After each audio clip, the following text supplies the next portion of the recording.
Yo, what is going on, guys? We are back with another episode, with another lesson today. We are back with Brownwoodz University. If you guys don't know who I am, I'm Brownwoodz. I am dedicated to helping you guys learn more about the game and pretty much at the end of the day to help you guys win games. So, what is the topic for today? Today, how to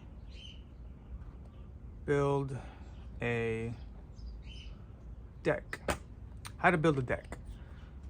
A lot of you guys already have decks. Obviously, a lot of you guys know how to play the game, but I feel like a lot of people really don't know the core fundamentals of what it takes to build an actual deck and how you can build a deck that is going to be super consistent and it's actually going to be winning you games. So I'm just gonna go ahead and get started. I'm gonna use my my first deck as an example, as a reference for this whole video. So I'm sure a lot of you guys already know I play red purple law. This is the main deck that I play. This is the first deck that I played, and yeah, I'm just gonna be using it as an example. So how to build a deck. Whenever you build a deck, obviously you start at your leader. You need to see what exactly it is that your leader wants to do. My leader is a red and purple leader, so he has some attributes that are from red decks and he has some attributes that are from purple decks. So red is going to be aggression, red is going to be rush, and it's going to be power reduction, and then the purple side is going to be dawn ramp. It's going to be dawn manipulation. So already we're identifying that purple dawn ramp, and then red rush plus power reduction. So first you got to start and identify what it is your actual leader does. So you want to include cards that have rush, cards that have power reduction, cards that have dawn ramp in your deck. You know, obviously we're using this as an example, but you want to use these specific cards because it's going to be the strongest cards of each color. You pretty much don't want to limit yourself with, like, you know, building a purple deck that doesn't have dawn ramp or building a red deck and you're not taking advantage of the strongest cards that that color has to offer. So how do I break down my deck? Is whenever, well, obviously every leader is going to be different, but whenever I'm playing law, I try to, you know, compartmentalize it into 5 categories of cards. There's a plane passing by right now. I live right next to the airport. All right.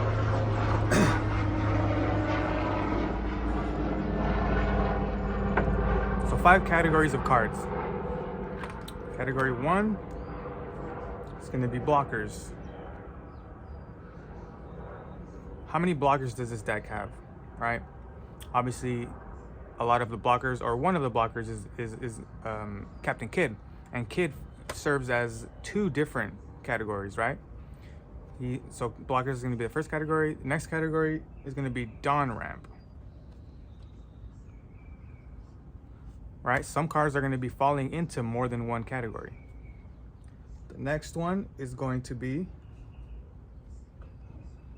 2K counter. You always need to have 2K counters in every single deck that you have, and you want to have a good amount of them. You got to make sure the ratios are right. The next category, power reducers.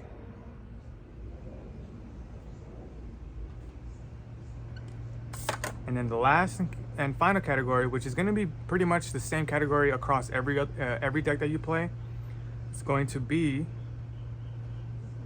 utility / tech. Utility / tech cards. Okay? Pretty much these are going to be the main 5 categories that I am thinking about when I'm playing red purple law. Obviously, it's going to be different for any other leader, right? If you're playing, like for example, if you're playing green, purple, Dofi, right? Let's see if these same categories, you know, pertain to this leader. Let's go down the line. Blockers. We probably not going to need blockers as much as we're going to need them for red, purple, law. Dawn ramp, not really. 2K counter, yes. Power reduction, yes. Utility tech, yes. So in the case of Doflamingo, this would probably be substituted to cards that rest.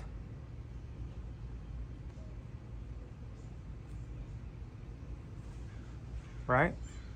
And then blockers would probably be substituted to probably like raid bosses, which is going to include your 10 drop Dofi, your Hody Jones, your Douglas Bullet, your Captain 7 cost Captain Kidd. So you can see that every single deck is going to be different. So I feel like the best way to start building a deck is to identify which leader you're going to play first, and then seeing what are the main 5 most important categories of cards that enable your leader to be the best that it can be. Okay, so if you guys are taking notes, go ahead and write this down. I'm about to erase it or take a screenshot, whatever you want to do. But for red, purple, law, these are the main 5 categories that I like to build around. So we're gonna go through each category right now. Well, what we could do is we could just start breaking down the deck actually.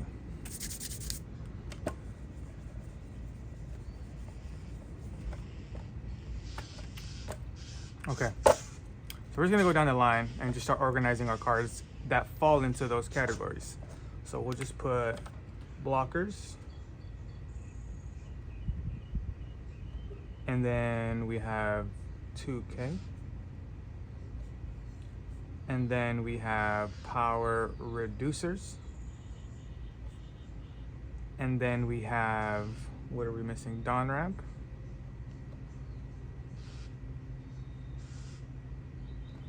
And then the last category is utility.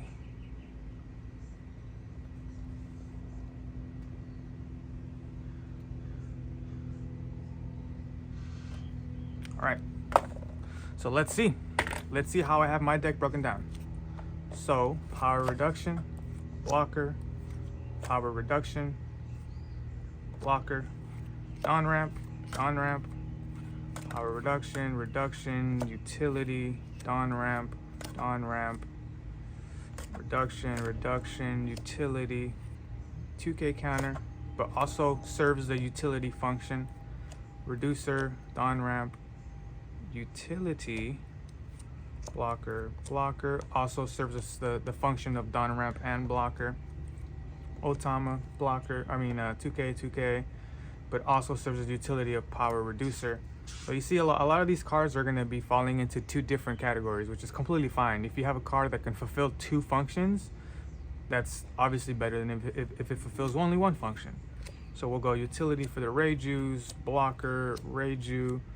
This is dawn ramp and card draw, so it's dawn ramp and utility. We'll put it on dawn ramp though.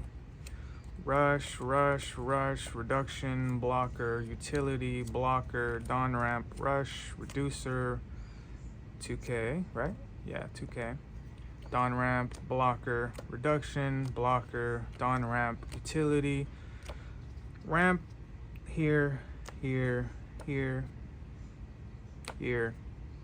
and here. Okay, now we have our cards laid out. Let's do a count. 1, 2, 3, 4, 5, 6, 7, 8, 9, 10. Make sure we have everything in here. Just organize it a little bit.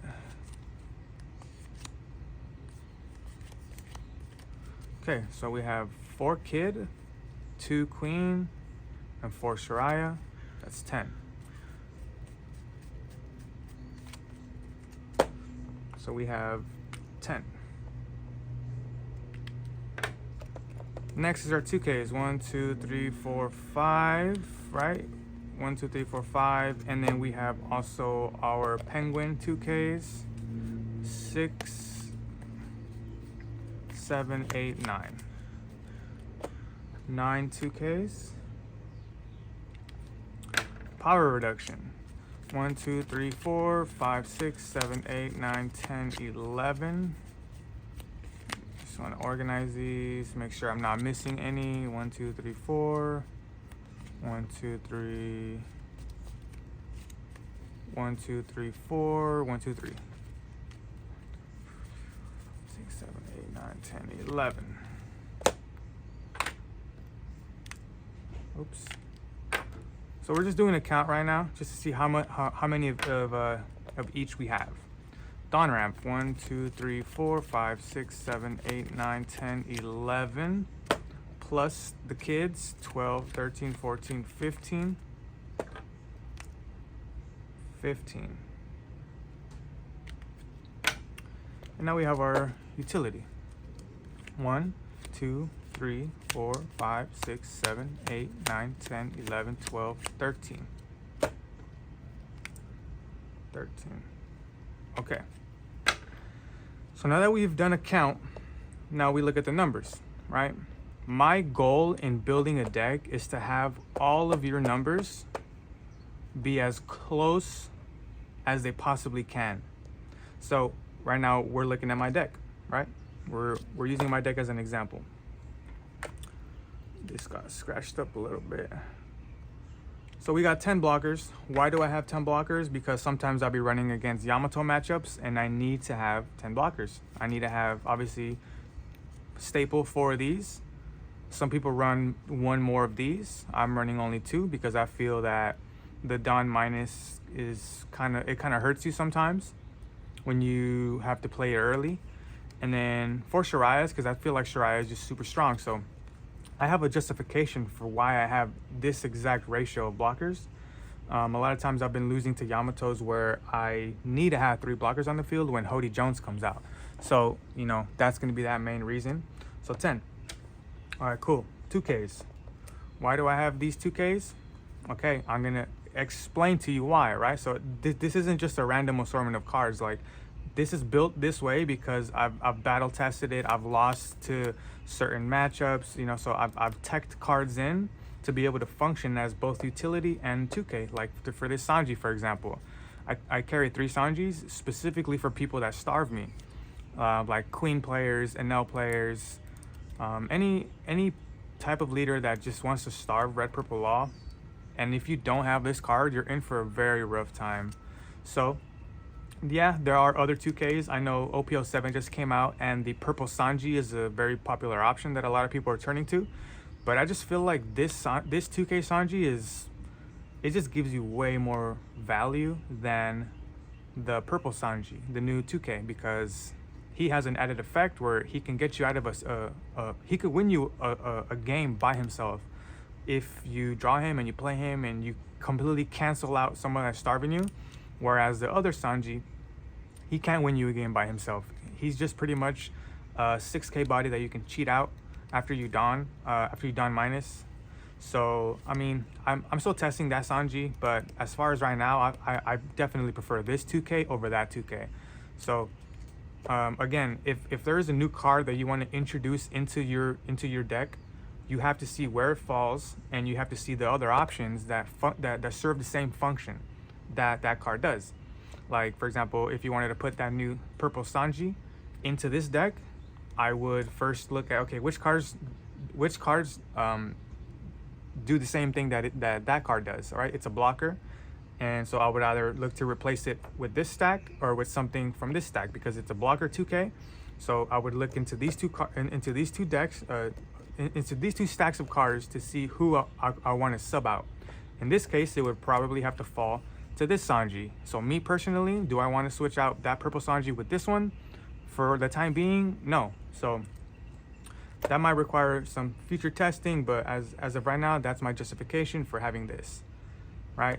Power reducers, 11. 1, 2, 3, 4. 4 Gordons, this is a staple.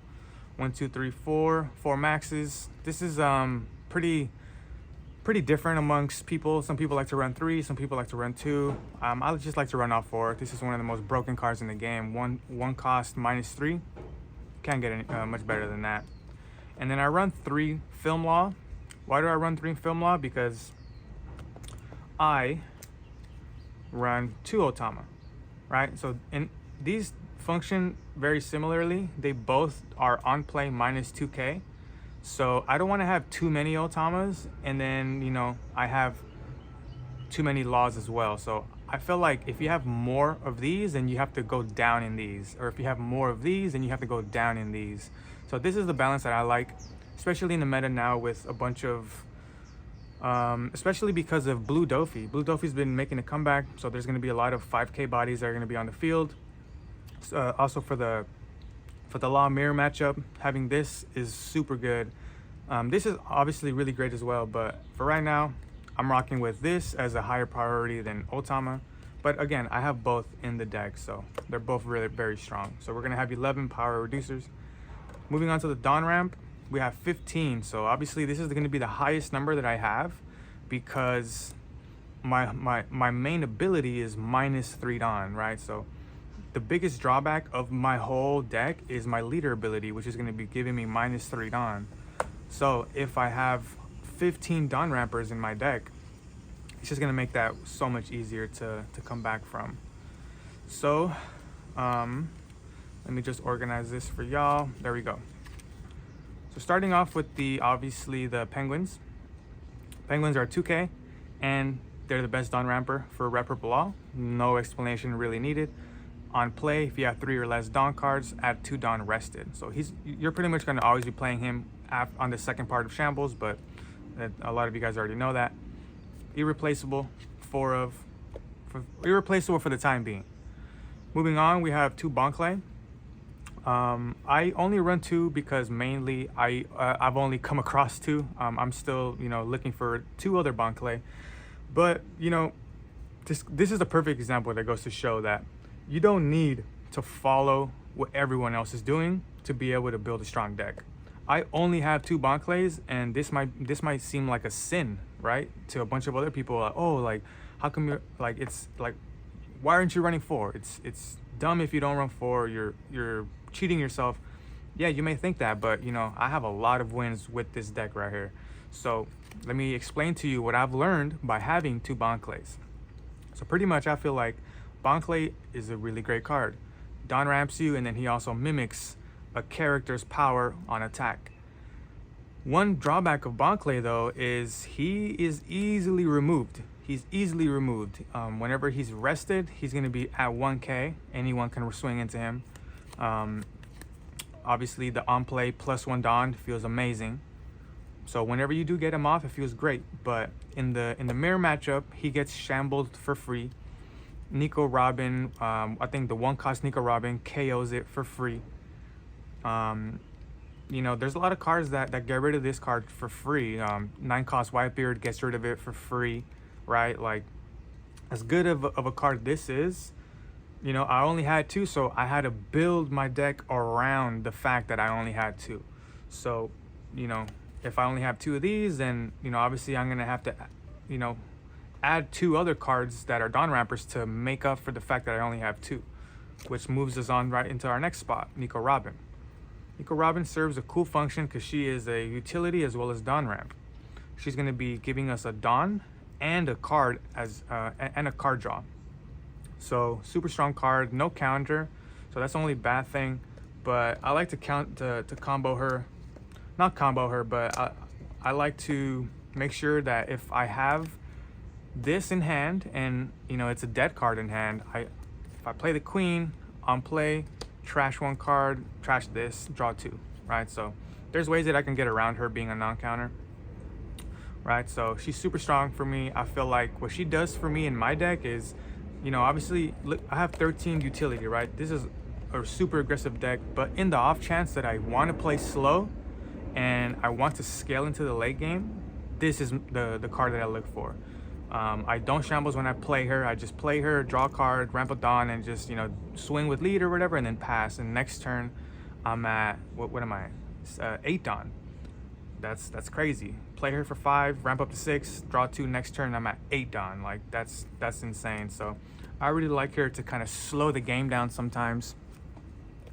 Moving on, we have the Ain. I like the Ain over the Beppo. Not even gonna look back at Beppo anymore. Mainly because Ain is always gonna give me that Dawn, no condition. A lot of times in the red purple law mirror, I found that whenever I have Beppos in hand, if my opponent ends up shambling before I do, it's futile to play Beppo, because not only does he not get the on play, but then he doesn't get the on attack. So I just felt that more often than not, I always like to have Ain in hand, as opposed to Beppo. So Ain is super strong. Obviously the same concept applies, where if I have too many in hand and I need to, you know, trash something when I play queen, prime target right here. And more often than not, playing Ain forces me to play her, right? So if, like for example, if I'm playing and I have Ain in hand and I'm doing the shambles, more often than not, I'm gonna be throwing the Ain out just to get rid of the no counter in my hand, right? These always want to be hitting the field first for me, because the sooner that they hit the field, the sooner that you know, I get rid of a dead card in hand. So that's a little bit about Ain right there. So we're gonna be running 15 Dawn Rampers. I just realized, is this math correct? Let's see, 13. Am I missing a card? 19 plus 11. 19 plus 10 is 29, plus 1 is 30. 45.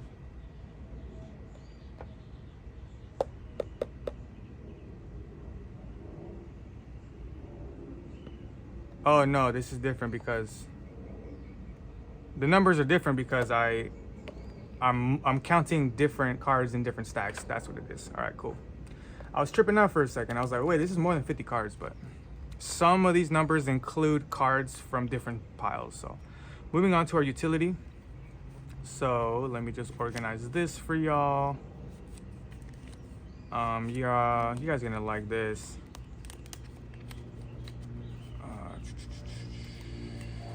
There we go. Moving on to our utility, we're gonna have 13 utility. Utility is, I feel like a lot of times, gonna be your highest number, because there's just a lot of different cards that have different utility that would all fall under this same role. So to start it off, this is gonna be my rush. So I got 3 rush Zoros right here. I've experimented with 4, but I just feel like having 4, it's a little too much, just because I have a bunch of other rush options. So this is gonna be my utility stack. Obviously Rush Zoro, super strong, especially now with Sakazuki gone. You know, our opponent is forced to swing into it instead of just KOing it. So that's the Rush Zoro. Moving on, we have the Rush Kid Killer. I run 4 of these. This is one of the most broken red cards in the game, I feel. Rush, 4/5, no counter. When attacking, if your opponent has 2 or less life, this character gains plus 2,000 during this turn. So super strong card, irreplaceable. You need to have 4 of these in every red purple law deck, at least for now, until some better cards come out. But yeah, I don't see this card getting replaced anytime soon. Moving on to our next utility, we're gonna have one of the most broken purple cards in the game, Reiju. Reiju's amazing. No explanation needed.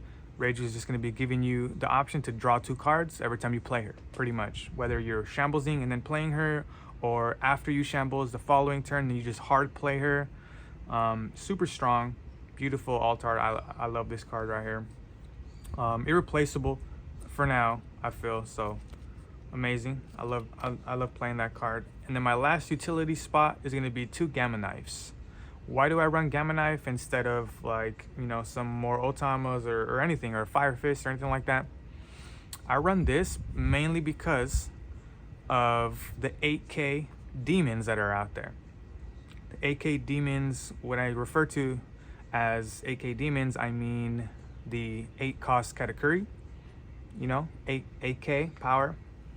What else is 8K? The green kid. 8 cost green kid. Pretty much those 2. I've seen a lot of those, and what this card does is it's super disgusting because it combos amazingly with this deck. Gamma Knife, Dawn main, Dawn -1. Give up to one of your opponent's characters minus 5,000 during this turn. Why is this so good? Not only is it going to let me bottom deck a Katakuri, bottom deck a Captain Kidd a green Captain Kidd, not only is it going to let me be able to swing even into a Yamato, not only is it going to let me swing even into a Gecko Moria. You know, I play Gamma Knife, reduce Gecko to 5k, then I can swing 5s into it, reduce Yamato to 5k, swing 5s into it, reduce 9-cost Zoro, right? Reduce, what else? I could reduce 10-cost Doflamingo to 5k, swing. So I feel like 5 is the perfect amount for getting, for giving you the chance to combat some of these huge bodies that some decks be playing. And on top of that, if you have a kid on the field and you use Gamma Knife, you rest 2 Dawn, you do Dawn -1, so one of those rests are done, you return it to your deck, and then Kid brings it back active. So if you execute this combo correctly, you're pretty much getting a minus 5k for 1 Dawn, because that Dawn minus, you're gonna ramp it back active with Kid. You know, and obviously if you have 2 kids on the field, which a lot of times, you know, with this deck, you be finding yourself with 2 kids on the field, you Gamma Knife, Dawn -1, you get 2 active back. So it's ridiculous. A lot of people are sleeping on this card. This card is insanely good. It's won me so many games, that I can remember. I remember I was playing this tournament a couple weeks ago, and I had 2 back-to-back turns where I shambles a cost. I was playing as Enel. I shambles an 8-cost Katakuri one turn, and then I shambles his Yamato the following turn with 2 Gamma Knives. So, you know, I got pretty lucky drawing the second one that, you know, right after. But just goes to show that if you can be hitting these, your opponent is not going to see that coming. Like shamblesing out one of their huge bodies with one of these cards, like it's ridiculous. And to add on top of that, the trigger is extremely broken too. It's trigger, add up to 1 Dawn card from your Dawn deck and set it as active. So if this is my first card off life, and you know my opponent swings into me, and I activate trigger, I add a Dawn, that expedites my win con incredibly. It makes a huge difference, right? Instead of going from 2 to 4 Dawn, I activate this, ramp a Dawn as active, and then I draw 2 Dawn. When my turn commences, now I'm at 5 Dawn. So I go from 2 to begin the game to 5. Guess what I'm playing on 5? I'm playing Kid on my second turn of the game, right? Or I'm playing this all Sunday on the second turn of the game. So it's happened to me a lot of times when I've hit this on the first life, and it's crazy. Obviously hitting this, you know, in your midlife or in your last life, you have to really evaluate if you want to activate the trigger, because you might need it like right there already in the mid to late game. That's when the big bodies are gonna already be on the field. So that's gonna be my tech right there. So that is how I built this red purple law deck. You know, obviously to wrap it all up, not to wrap it all up, but to kind of go back to you know how we began the video, categories, right? 10, 9, 11, 15, 13.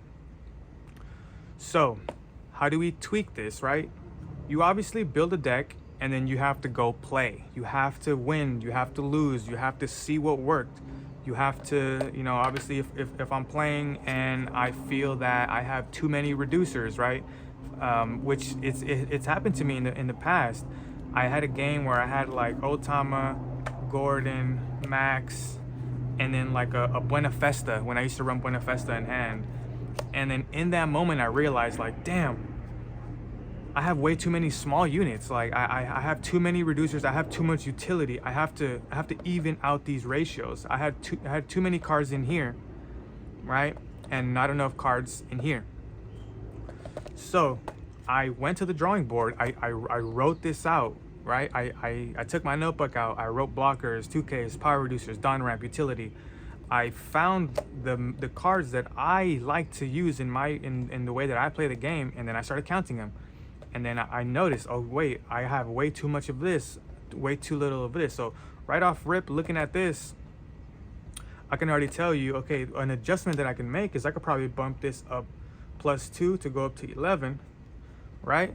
And then that means that I have to look for 2K counters that would be most beneficial, right? Whether that's if I want to add plus 2K Sanji, OP07. If I want to add 2K Sanji, I have to either, you know, minus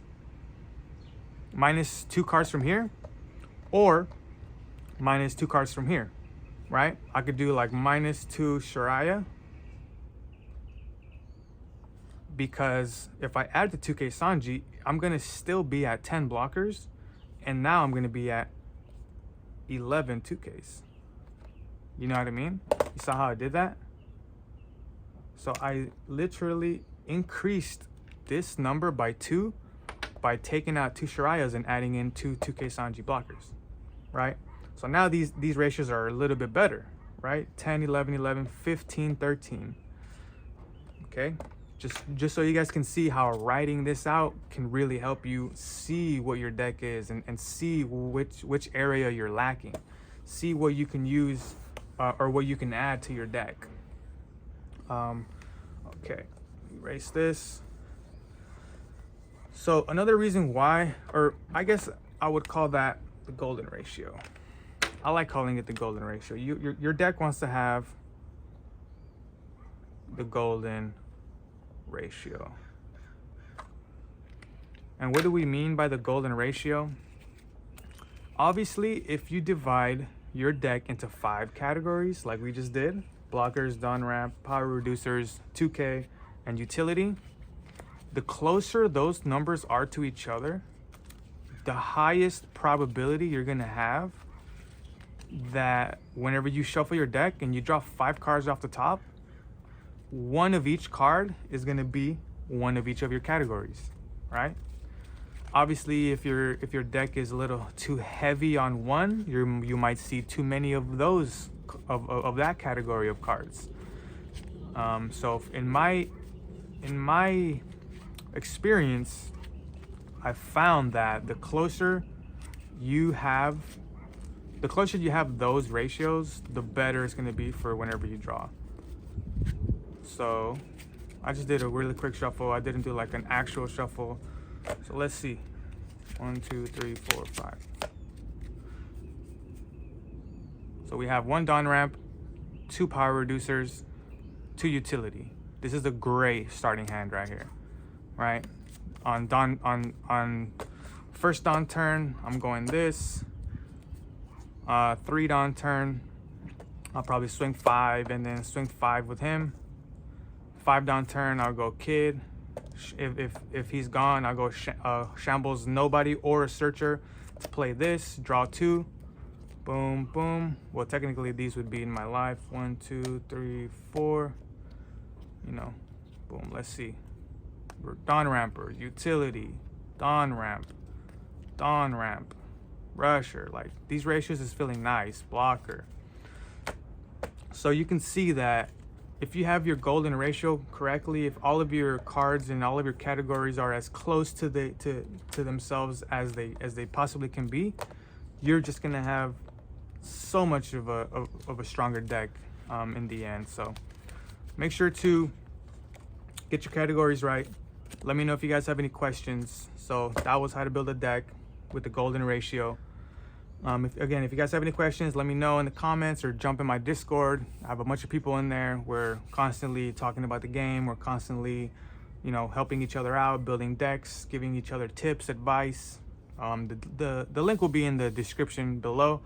So hopefully you guys learned something new. I gotta head out. And as always, I'll catch y'all on the next one.